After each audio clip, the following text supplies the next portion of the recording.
Today we're coming to you from sunny California. Let's step outside and show you one of our lesser proving grounds. So meanwhile, back in the real world, we're at one of our test facilities in northern New Hampshire that we can show you. So as some of you may recall, I bought some Iron Ridge boots last year, had them for a little while, and unfortunately they had to go back because of an issue. They didn't have any more in my size at that time, so they ended up just giving me a refund. And I really wanted another pair of those boots. But they stood behind their product and gave me a refund. So when they came back around this year, I grabbed a pair. The one difference is that I got them in an EE width. I've already had them out in the field slogging around in some mud and snow. And I don't think we're going to have a repeat of that issue that we had. But we will be doing a review when the season is pretty much over, so that we can really give you a review after we put some mileage on them, because you know, a lot of times when someone does a review and they only review them when they're new, it doesn't really give you an indication of the boot's quality and all that in some aspects, because wear and tear really makes a difference.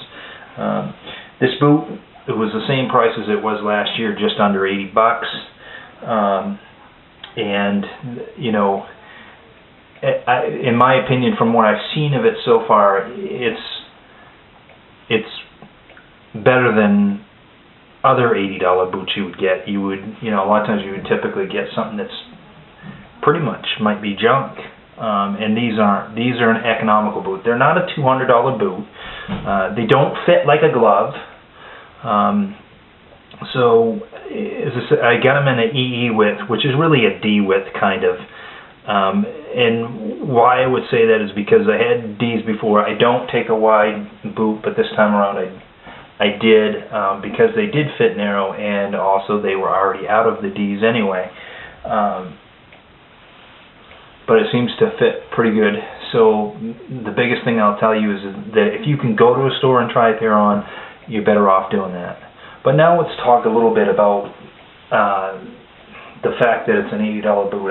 It's really, from what I've seen of it so far, it's an economical boot. It's not the most comfortable boot in the world. Doesn't fit like a glove, but again, it's not a $200 boot. It's an $80 boot. But I believe you get a lot of bang for your buck.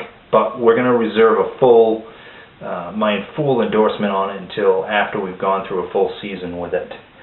So I just wanted to bring that up real quick, and as I said, they are on sale right now, and they're already running out of sizes, and whether or not they'll get some back in stock before the end of the season, I have no idea.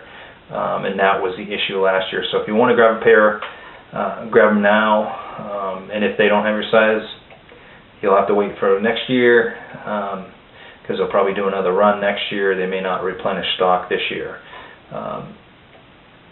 So keep that in mind. The silver lining is, though, that if you don't get them this year, at least you'll have my full review at the end of the year, and then you can really determine whether you want a pair or not.